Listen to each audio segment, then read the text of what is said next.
Dropout हार कमाइबाकू बड़ पदक्षेप समस्या बुझी पुणी पिलांकू करिवे स्कूल मुहा 7 दिन स्कूल न आसिले घर को जिबे सार कारण बुझिबे पुणी पढ़िबाकू परामर्श देबे।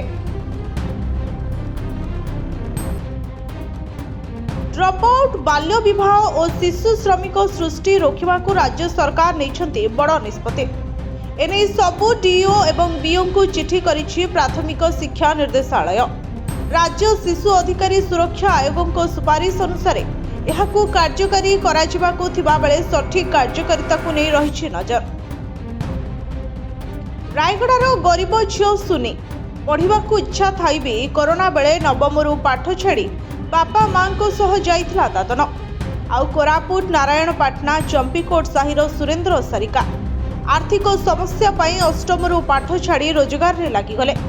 जदिओ एबे पुणी थरे पढ़िबाकू सुजोग पाइछन्ति किंतु आगकू एमिति कष्ट जमिति पिलांकू न हुए सेथिपाई सरकार नेइछन्ति बड़ पदक्षेप।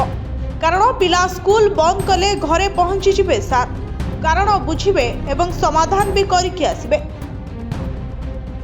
राज्य शिशु अधिकार सुरक्षा आयोग को सुपारिश कार्यकारी करबाकू जाई विद्यालय और गणशिक्षा विभाग नेइछि एभली निष्पत्ति।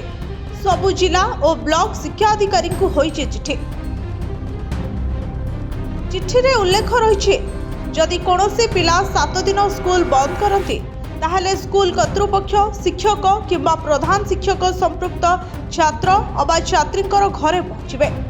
काहेकि से पढ़िबा को आसु नाहंते ता अनुपस्थितिर कारण पचारि बुझिबे। तबे सबुठु बड़ कथा हेउछि केवल ड्रॉपआउट हार कमाइबाकू नुहे बरं बाल्य विवाह और शिशु श्रमिक सृष्टि रोकबाकू भी यह हेबो बड़ उपाय। ब्यूरो रिपोर्ट जनता टीवी।